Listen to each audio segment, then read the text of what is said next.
আগে কিন্তু ঢাকা ময়মনসিংহ মহাসড়ক যেটি রয়েছে টঙ্গী কলেজ গেট এলাকা, সেখানে কিন্তু আসলে তারা বিভিন্ন স্লোগানে কিন্তু উত্তাল করেছে পুরো ঢাকা ময়মনসিংহ মহাসড়ক।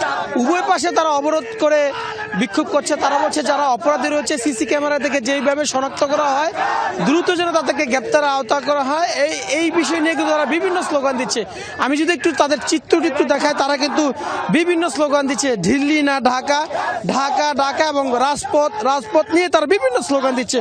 অর্থাৎ তারা বলছে তাদের যে তাদের যে বিক্ষোভটি এটি হচ্ছে যখনই আসলে তারা বিভিন্ন সামাজিক যোগাযোগ মাধ্যম এবং বিভিন্ন টেলিভিশনের মাধ্যমে যখন তারা আসলে খবর পেয়েছে হাদির সর্বশেষ খবর, এরপর থেকে কিন্তু আমরা দেখেছি যে এনসিপির যে নেতাকর্মী রয়েছে গাজীপুর মহানগরের টঙ্গী অংশে তারা কিন্তু মহাসড়কে নেমে বিভিন্নভাবে